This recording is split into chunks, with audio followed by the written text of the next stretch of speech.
ओम शांति। ओम शांति। आज की तारीख है 11 मई 2024। साकार महावाक्य। बाबा कहते, मीठे बच्चे, तुम्हें अभी अल्लाह मिला है। तुम्हें अभी अल्लाह मिला है, तो सुलटे बनो। तो सुलटे बनो, अर्थात अपने आप को आत्मा समझो। अपने आप को आत्मा समझो। देह समझना ही उल्टा बनना है। देह समझना ही उल्टा बनना है। बाबा कहते, मीठे बच्चे, तुम्हें अभी अल्लाह मिला है, तो सुलटे बनो, अर्थात अपने आप को आत्मा समझो। देह समझना ही उल्टा बनना है। आज का प्रश्न, किस एक बात को समझने वाले बेहद के वैरागी बन सकते हैं? किस एक बात को समझने वाले बेहद के वैरागी बन सकते हैं?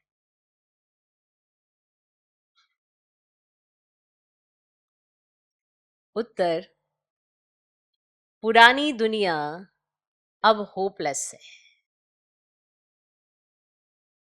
पुरानी दुनिया अब होपलेस है। कब्रिस्तान बनना है। कब्रिस्तान बनना है। ये बात समझ ली तो बेहद के वैरागी बन सकते हैं। ये बात समझ ली तो बेहद के वैरागी बन सकते हैं। तुम जानते हो, अब नई दुनिया स्थापन हो रही है। तुम जानते हो, अब नई दुनिया स्थापन हो रही है। इस रुद्र ज्ञान यज्ञ में सारी पुरानी दुनिया स्वाहा होनी है। इस रुद्र ज्ञान यज्ञ में सारी पुरानी दुनिया स्वाहा होनी है। यही एक बात तुम्हें बेहद का वैरागी बना देगी। यही एक बात तुम्हें बेहद का वैरागी बना देगी। तुम्हारी दिल इस कब्रिस्तान से निकल गई है।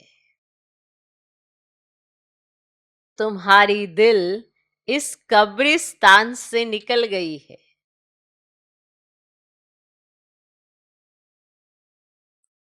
किस एक बात को समझने वाले बेहद के वैरागी बन सकते हैं? उत्तर, पुरानी दुनिया अब होपलेस है। कब्रिस्तान बनना है। ये बात समझ ली तो बेहद के वैरागी बन सकते हैं।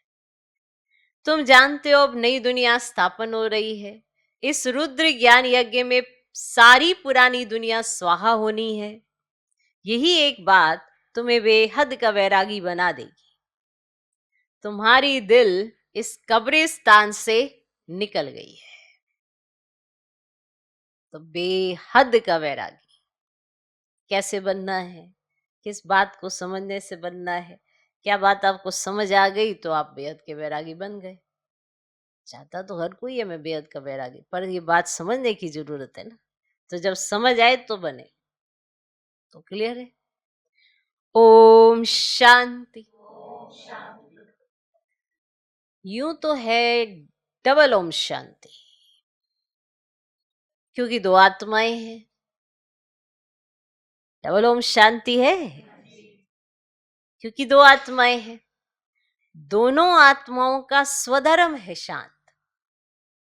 बाप का भी स्वधर्म है शांत। बच्चे वहां शांति में रहते हैं, उसको कहा ही जाता है शांति धाम। बाप भी वहां रहते हैं। बाप तो सदैव पावन है। बाकी जो भी मनुष्य मात्र हैं वे पुनर्जन्म ले अपवित्र बनते हैं। बाप बच्चों को कहते हैं, बच्चे अपने को आत्मा समझो। आत्मा जानती है परम पिता परमात्मा ज्ञान का सागर है, शांति का सागर है, उनकी महिमा है ना। वे सर्व का बाप है और सर्व का सद्गति दाता भी है। तो सभी का बाप के वर्षे पर हक जरूर लगता है। बाप से वर्षा क्या मिलता है? बच्चे जानते हैं बाप है ही ईश्वर का रचयिता, तो जरूर स्वर्ग का वर्षा ही देंगे, और देंगे भी जरूर नर्क में, तभी तो स्वर्ग में जाएंगे ना। नर्क का वर्षा दिया है रावण ने। इस समय सब नरकवासी है ना, तो जरूर वर्षा रावण से मिला है। नर्क और स्वर्ग दोनों है। ये कौन सुनते हैं? कौन सुनते हैं? आत्मा। अज्ञान काल में भी सब कुछ आत्मा करती है, परंतु देह अभिमान के कारण समझते हैं शरीर सब कुछ करता है। हमारा स्वधर्म है शांत, ये भूल जाते हैं। हम रहने वाले शांति धाम के हैं, ये भी समझाना चाहिए कि सचखंड ही फिर झूठखंड बनता है। भारत सचखंड था, फिर रावण राज्य झूठखंड भी बनता है। अब ये तो कॉमन बात है। मनुष्य क्यों नहीं समझ सकते हैं? क्योंकि आत्मा तमो प्रधान हो गई है, जिसको पत्थर बुद्धि कहते हैं। जिसने भारत को स्वर्ग बनाया, पूज्य बनाया, उनको ही फिर पुजारी बन गाली देते हैं। इसमें भी कोई का दोष नहीं। बाप बच्चों को समझाते हैं ड्रामा कैसे बना हुआ है, कैसे पूज्य से पुजारी बने। बाप समझाते हैं आज से 5000 वर्ष पहले भारत में आदि सनातन देवी देवता धर्म था, कल की बात है। परंतु मनुष्य बिल्कुल भूले हुए। ये शास्त्र आदि सब भक्ति मार्ग के लिए बैठ बनाए। तो शास्त्र है ही भक्ति मार्ग के लिए, ना कि ज्ञान मार्ग के लिए। और ज्ञान मार्ग का शास्त्र बनता ही नहीं। बाप ही कल्प कल्प आकर बच्चों को नॉलेज देते हैं देवता पद के लिए ना। तो बाप पढ़ाई पढ़ाते हैं, फिर ये ज्ञान प्रायलोप हो जाता है। सतयुग में कोई शास्त्र होता ही नहीं, क्योंकि वह तो है ही ज्ञान मार्ग की प्रालब्ध। कि आपने जो ज्ञान मार्ग में किया उसकी प्रालब्ध है सतयुग। तो वो तो है ही आपके ज्ञान मार्ग की प्रालब्ध। 21 जन्मों के लिए बेहद के बाप से बेहद का वर्षा मिलता है। पीछे फिर रावण का वर्षा मिलता है अल्पकाल के लिए, और जिसको सन्यासी लोग कागविष्ठा के समान सुख कहते हैं। दुख ही दुख है, इनका नाम ही है दुखधाम। और कलयुग के पहले है द्वापर, उसको कहेंगे सेमी दुखधाम, और यह है फाइनल दुखधाम। द्वापर है सेमी दुखधाम और यह है फाइनल दुखधाम। और आत्मा ही 84 जन्म लेती है, नीचे उतरती है। बाप सीढ़ी चढ़ा देते हैं क्योंकि चक्र को फिरना जरूर है। तो नई दुनिया थी, देवी देवताओं का राज्य था, और दुख का नामो निशान ही नहीं था। इसीलिए तो दिखाते हैं शेर बकरी इकट्ठे जल पीते हैं, और वहां हिंसा की ना कोई बात ही नहीं है। अहिंसा परमो देवी देवता धर्म कहा जाता है। यहां है हिंसा। पहली पहली हिंसा एक काम कटारी चला था, और सत्युग में भिखारी कोई होता ही नहीं। उन्हों की तो महिमा गाते हैं, लक्ष्मी नारायण की महिमा गाते हैं ना। आप संपूर्ण निर्विकारी है ना। ये कलयुग के है आयरन एज्ड वर्ल्ड। अब इनको कोई गोल्डन एज तो कह ना सके, तो ड्रामा ही ऐसा बना हुआ है। और सत्युग है शिवालय, वहां सब है पावन, जिनों के चित्र भी है। तो शिवालय बनाने वाले शिव बाबा का भी चित्र है, और भक्ति मार्ग में उनको अनेक नाम दे दिए हैं। वास्तव में नाम है एक, और बाप को अपना शरीर तो है नहीं। खुद कहते हैं मुझे अपना परिचय देने व रचना के आदि मध्य अंत का ज्ञान सुनाने आना पड़ता है, मुझे आकर तुम्हारी सर्विस करनी होती है। तुम ही मुझे बुलाते हो ना कि हे पतित पावन आओ, और सत्युग में नहीं बुलाते हो। इस समय सब बुलाते हैं क्योंकि विनाश सामने खड़ा है, और भारतवासी जानते हैं ये वही महाभारत लड़ाई है। फिर आदि सनातन देवी देवता धर्म की स्थापना होती है। तो बाप भी कहते हैं मैं राजाओं का राजा बनाने आया हूं। आजकल तो महाराजा बादशाह आदि है ही नहीं। अभी तो प्रजा पर राज्य है। बच्चे समझते हैं हम भारतवासी सॉल्वेंट थे, हीरे जवाहरातों के महल में थे। नई दुनिया थी, फिर नई पुरानी बनी है। हर चीज पुरानी तो होती ही है। जैसे मकान नया बनाते हैं तो आखिरी तो आयु कम होती जाती है, होती जाएगी ना, मकान की आयु भी तो कम होती जाएगी। तो कहा जाएगा ये नया है, ये आधा पुराना है, ये मध्यम है। तो हर एक चीज सतो रजो तमो होती है। भगवान वाच है ना, भगवान माना भगवान। भगवान किसको कहा जाता है ये भी नहीं जानते हैं। राजा रानी है ही नहीं, और यहां है प्रेसिडेंट, प्राइम मिनिस्टर और उनके ढेर मिनिस्टर। और सतयुग में है यथा राजा रानी। फर्क तो बाप नहीं बताया है। और सतयुग के जो मालिक हैं उन्हों के मिनिस्टर एडवाइजर कोई होते ही नहीं। जो सतयुग के मालिक है ना, उनके कोई मिनिस्टर एडवाइजर होते ही नहीं। वो खुद ही कितने बुद्धिमान है, एडवाइस की जरूरत ही नहीं, दरकार ही नहीं। इस समय शिव बाबा से ताकत प्राप्त कर वे पद पाते हैं। है ना, संगम पर इतनी ताकत लेते हैं तो सतयुग में किसी की एडवाइस की जरूरत नहीं होती है। इतनी ताकत ले लेते हैं तो वह पद पाते हैं। इस समय बाप से ऊंच राय मिलती है जिससे ऊंच पद पाते हैं। फिर कोई से राय लेंगे ही नहीं, वहां वजीर होते ही नहीं। वजीर तब होते हैं जब वाम मार्ग में जाते हैं, अकल चट हो जाती है, तब वजीर होते हैं। और मूल बात है विकार की। देह अभिमान से विकार पैदा होते हैं। उनमें काम है नंबर 1, और बाप कहते हैं ये काम महाशत्रु है, उन पर जीत पानी है। बाप ने बहुत बार समझाया है, अपने को आत्मा समझो। अच्छे व बुरे संस्कार आत्मा में ही होते हैं, यहां ही कर्मों को कूटना होता है, सतयुग में नहीं। और वह है सुखधाम। और बाप आकर तुम बच्चों को सुखधाम शांति धाम का वासी बनाते हैं। तो बाप डायरेक्ट आत्माओं से बात करते हैं, डायरेक्ट आत्माओं से बात करते हैं। सबको कहते हैं आत्मा निश्चय बुद्धियों बैठो, देह अभिमान छोड़ो, ये देह विनाशी है, तुम अविनाशी आत्मा हो। ये ज्ञान और कोई में है ही नहीं। तो ज्ञान का पता न होने के कारण भक्ति को ही ज्ञान समझ लिया है।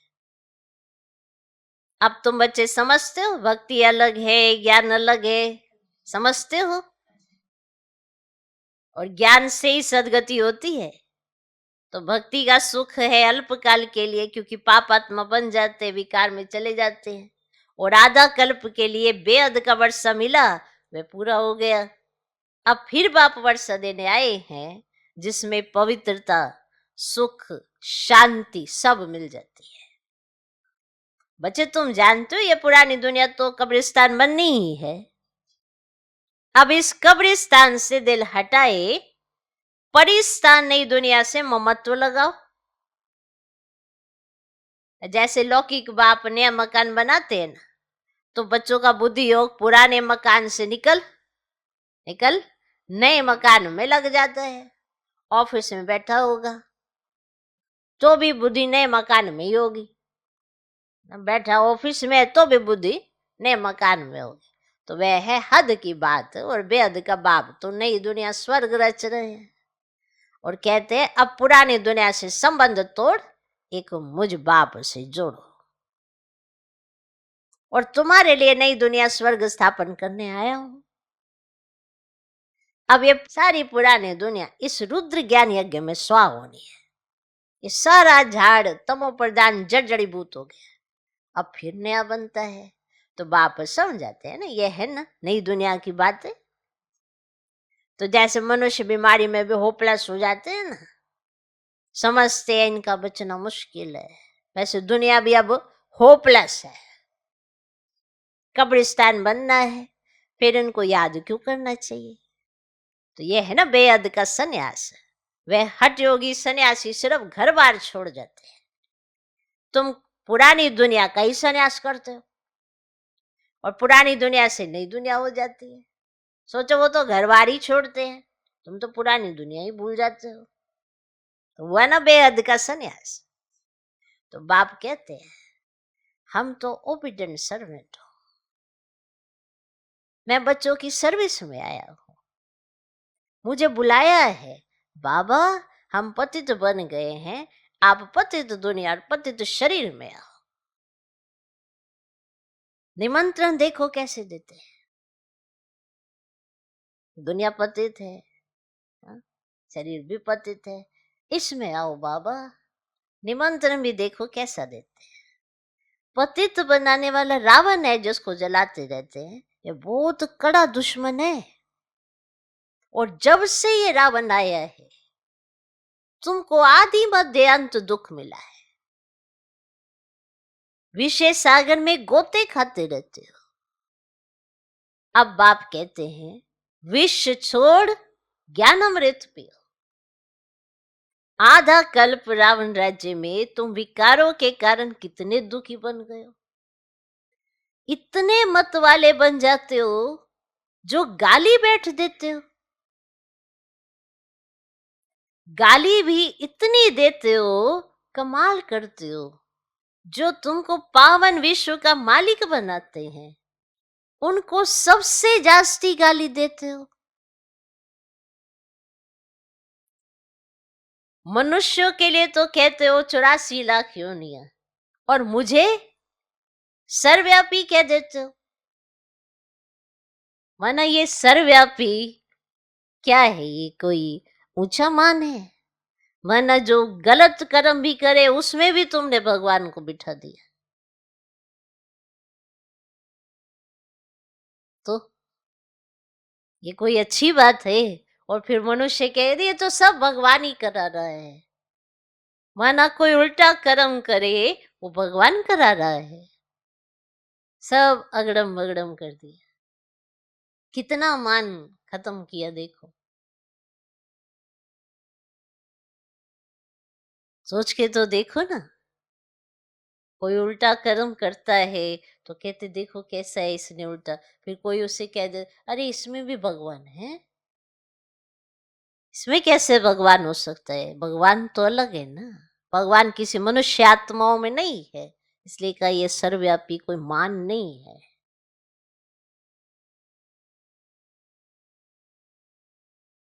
ये भी ड्रामा है, तुमको हंसी में समझाते हैं, ऐसे है तो गंभीर बात, पर तुमको हंसी में समझाते हैं।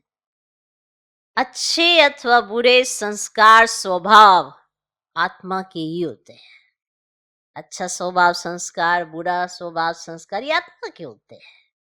और आत्मा अगर अच्छा संग करे तो अच्छे स्वभाव संस्कार में रहे, पर ये डिसाइड तो आत्मा खुद ही करती है कि उसे संग किसका लेना है। यही तो उसको कर्मों का फल है। किसके संग में रहना है तुझे, बाबा के संग में रहना है, माया रावण के संग में रहना है, चॉइस तो उस आत्मा की होगी ना। तो अच्छे अथवा बुरे संस्कार स्वभाव आत्मा के ही होते हैं। आत्मा कहती है हम 84 जन्म भोगते हैं, आत्मा ही एक शरीर छोड़ दूसरा लेती है। ये भी अभी बाप ने समझा है। ड्रामा के प्लान अनुसार फिर बाप ही आकर जो उल्टे हो गए हैं ना, उनको सुलटा बनाते हैं। मीठे मीठे बच्चों को बाप कहते हैं कि यहाँ तुम उल्टे होकर नहीं बैठो। माना अगर अपने आप को देश समझते हो तो ये उल्टे होकर बैठे हो, ये उल्टापन है ना।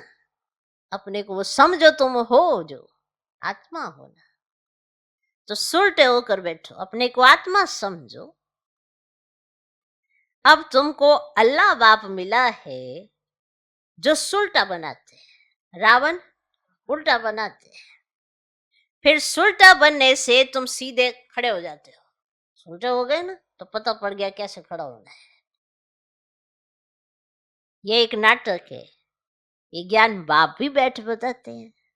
भक्ति भक्ति है, ज्ञान ज्ञान है, भक्ति बिल्कुल अलग है। कहते एक तालाब है जहां स्नान करने से परियां बन जाते हैं। वहां स्नान करो तो परी बन जाती है। फिर कह देते हैं पार्वती को अमर कथा सुनाई। अभी तुम अमर कथा सुन रहे हो ना, सिर्फ एक पार्वती को अमर कथा सुनाई क्या? ये तो बेहद की बात है। अमर लोक है सतयुग और मृत्यु लोक है कलयुग। इनको कांटों का जंगल कहा जाता है। तो बाप को जानते ही नहीं और कहते भी हैं परम पिता परमात्मा, हे भगवान, परंतु जानते नहीं। तुम भी नहीं जानते थे, तुमको बाप ने आकर सुलटा बनाया है। भगवान को अल्लाह कहा जाता है। अल्लाह पढ़ाकर अल्लाह पद देंगे ना, परंतु भगवान एक है। इनको माना लक्ष्मी नारायण को भगवान भगवती नहीं कहेंगे। ये तो पुनर्जन्म में आते हैं ना। मैंने ही इन्हों को पढ़ाकर दैवी गुणों वाला बनाया है।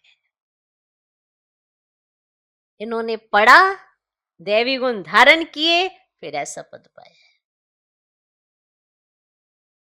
तुम सब ब्रदर्स हो, बाप के वर्षी के हकदार हो। और मनुष्य तो घोर अंधियारे में है, आसुरी संप्रदाय है ना। और कहते हैं कलयुग तो अभी रेगड़ी पहनते हैं।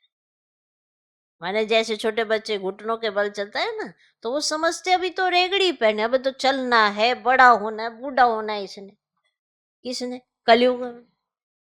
ते अभी तो ये रेगड़ी पहनते हैं। समस्या भी बहुत वर्ष पड़े हैं। कितना अज्ञान अंधेरे में सो पड़े हैं। यह भी खेल है। सोचने में दुख नहीं होता, अंधियारे में रात को दुख होता है। ये भी तुम ही समझते और समझा सकते हो। पहले पहले तो हर एक मनुष्य को बाप का परिचय देना है। दो बाप तो हर एक को होते हैं। हद का बाप हद का सुख देते हैं और बेहद का बाप बेहद का ही सुख देते हैं। शिवरात्रि मनाते तो जरूर बाप आते हैं ना स्वर्ग स्थापन करने। तो जो स्वर्ग पास्ट हो गया फिर से स्थापना कर रहे हैं। अभी है तमो प्रधान दुनिया नर्क। और ड्रामा प्लान अनुसार जब एक्यूरेट समय होता ना, तब फिर मैं आकर अपना पार्ट बजाता हूँ। मैं तो हूं निराकार, मुझे मुख तो जरूर चाहिए।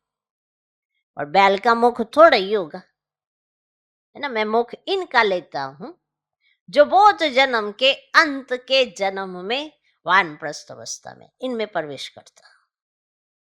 ये अपने जन्मों को नहीं जानते। अच्छा, मीठे मीठे सिखलते बच्चों प्रति माता पिता बाप दादा का याद प्यार और गुड मॉर्निंग। रूहानी बाप की रूहानी बच्चों को नमस्ते। हम रूहानी बच्चों की भी रूहानी बाप को नमस्ते नमस्ते नमस्ते। Good morning good morning good morning. धारणा के लिए मुख्य सर पहला पॉइंट, जैसे बाप डायरेक्ट आत्माओं से बात करते हैं, ऐसे स्वयं को आत्मा निश्चय करना है। जैसे बाप डायरेक्ट आत्माओं से बात करते हैं, ऐसे स्वयं को आत्मा निश्चय करना है। इस कब्रिस्तान से ममत्व निकाल देना है। इस कब्रिस्तान से ममत्व निकाल देना है। ऐसे संस्कार धारण करने हैं जो कभी कर्म कूटने ना पड़े।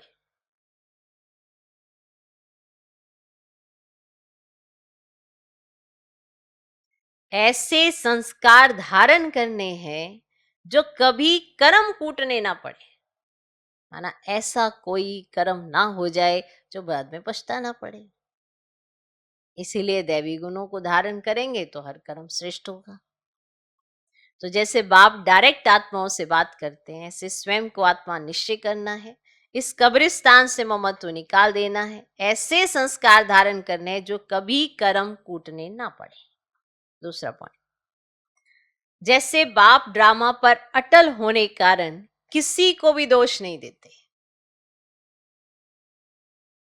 जैसे बाप ड्रामा पर अटल होने कारण किसी को भी दोष नहीं देते। गाली देने वाले अपकारियों पर भी उपकार करते। ऐसे बाप समान बनना है।